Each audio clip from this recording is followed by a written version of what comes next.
Hello, YouTubers. I don't know what I'm gonna call this video. I'm just gonna kind of rant. I got in a rant mood this morning. I'm gonna look. I'm gonna look up that way the entire time, so it might be a little weird. And yeah, I'm swiveling around in my chair. But I thought I'd get on a rant about people starting off in business and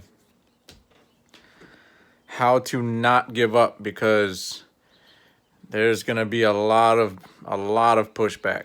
I'm telling you that right now. There's gonna be a lot of not just hatred, but like kind of crabs in a barrel mentality. There's a reason why there's a top 1% and a bottom 99%, right? And it's not luck.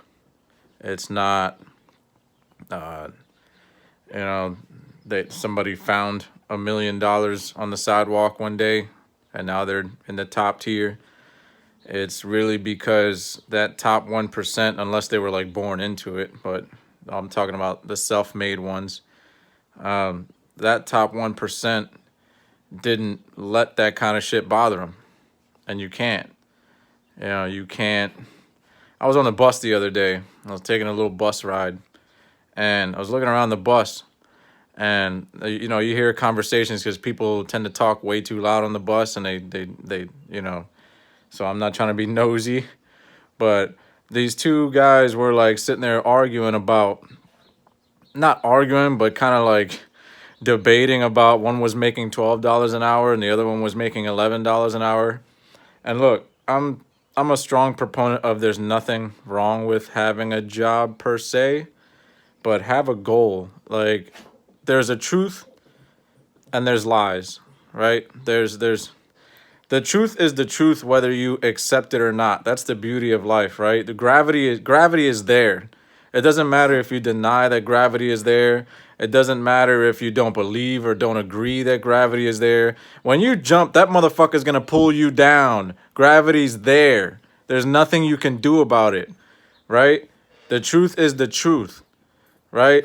There's one way to be free in this life, and that is to own your own destiny, to be an entrepreneur. There is no other way. And I know that there's the endless streams of denial that, well, I just want to be comfortable, and if I just make this much, I'm fine. And that's just you setting your expectations low. That's you setting the bar low. That is a reflection of how you truly feel about yourself. That's what that is. If you search deep inside yourself, you'll find out that that's what that really is, that you really feel like you don't deserve that much. You feel like, I'm not special. Why would I, be whatever, that guy on the yacht? Why do I don't need that. What? I can't be that guy. I'm not smart. You don't need to be. You need to be persistent. You don't need to be smart. The two guys who were arguing were arguing about those pennies, or debating about those pennies. Or, man, I need one that pays me $13.50. Man, do you know any place that's hiring? They're racing to the bottom. It's like, to me, let's say one of them was a mechanic, right? And he knew how to fix cars. To me, fixing cars is impossible. I don't know how to fix a car. And like, it's like a crazy skill set to me. Like, I don't know how to take apart an engine and put an engine back together. To me, that's harder than running a business. That's harder to me. And the fact that somebody can do that blows my fucking mind, right?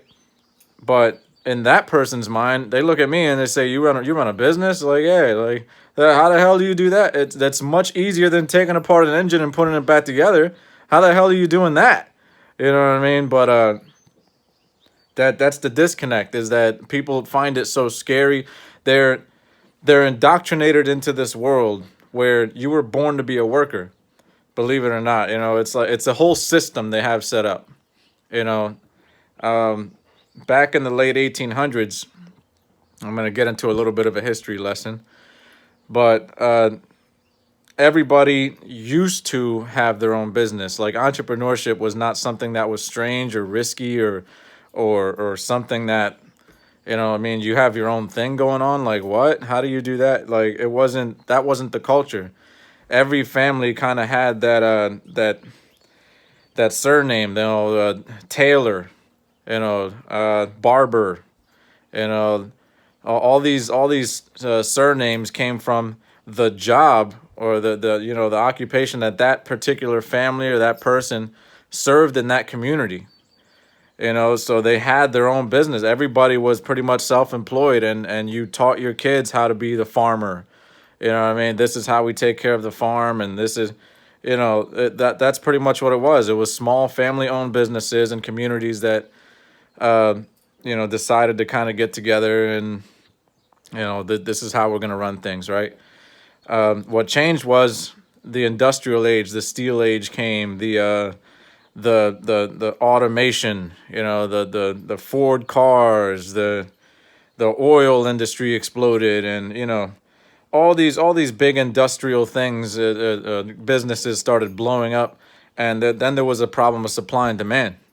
Then there was a problem of, oh shit, we're growing too fast, we're growing too big, we need more workers, right? So these super rich people, these John Rockefeller and everybody else, Carnegie and all them, they kind of just went to their buddies in Congress and they said, listen, we need more workers, man. We need fucking workers, man. We're fucking blowing up, right? So all of the funding started skewing towards public education as a form of training workers. That was the main objective, and it really hasn't changed much since then. You know what I mean? So realize that you're part of a system that from the moment that you went to kindergarten, you were trained to be a worker. All that was like worker training. Like it wasn't, this is how you own your own company. No, this is you do your ABCs and 1, 2, 3s and fucking learn how to run the cash register, because you're gonna be a worker. We need workers. We need more workers than we need business owners in this economy. So it just made sense. It wasn't like an evil, plot. It just made sense. It was a supply and demand problem. It was, we need workers. So we're going to train workers. We're going to train people how to never get the question wrong, right? Always make sure you study, study, study, and or I'm going to put red X's all over your test. You know what I mean? It's a mental game. It's indoctrinating you into this game of, I need to listen to my boss and do all the right things. Whereas an entrepreneur, the lifestyle is totally different. The lifestyle is, I need to make as many mistakes as possible, man, because that's how I find out what works and what doesn't work. Be prepared to make a lot of stupid mistakes. Listen, this channel is just starting, right? This is probably my 8th video. This is the best time in this channel. You know what I mean? Because nobody's watching. So I can literally sit here in front of you and say any fucking thing. I could just say I put my finger in my asshole 5 minutes ago.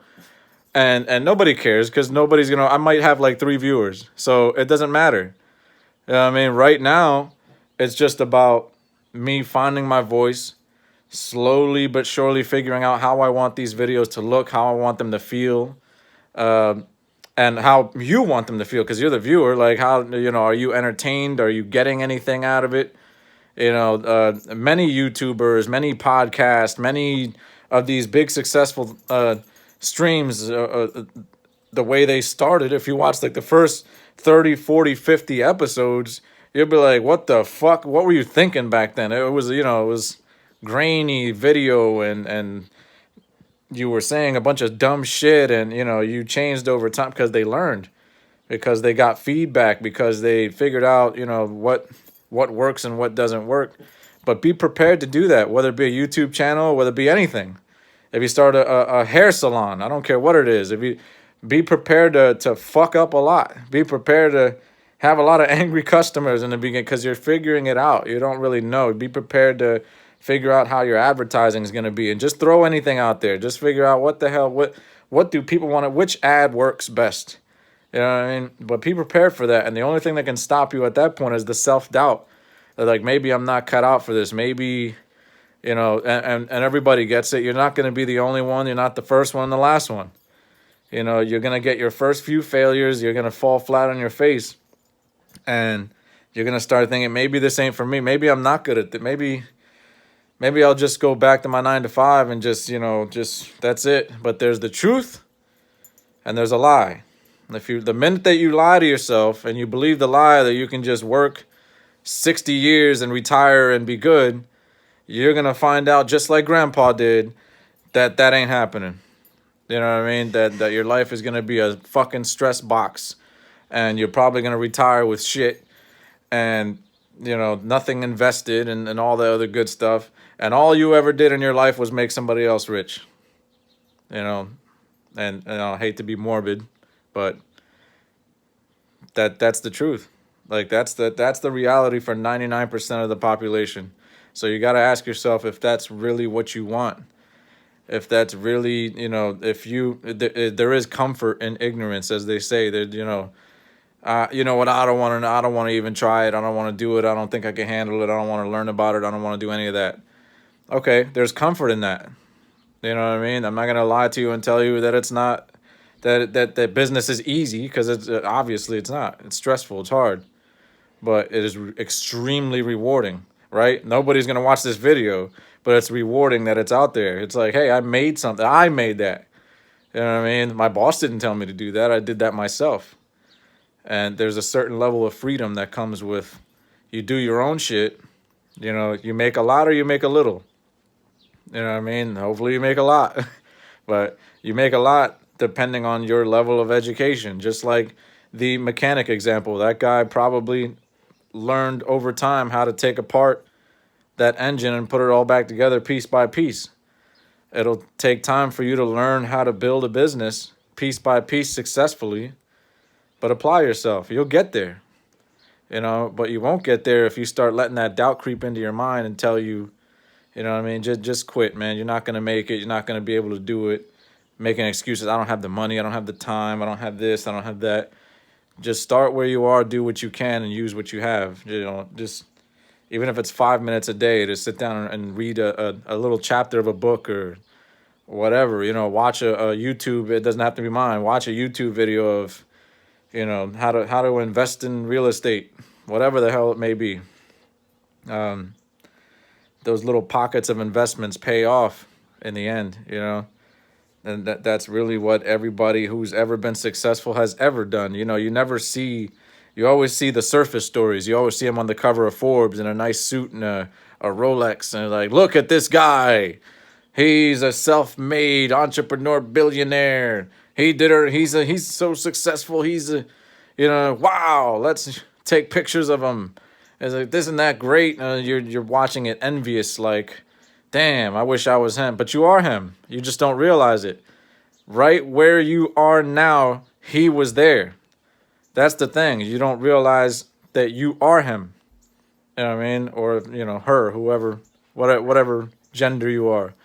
But that's what you need to realize, is that everyone started somewhere. And he persevered. He just kept going.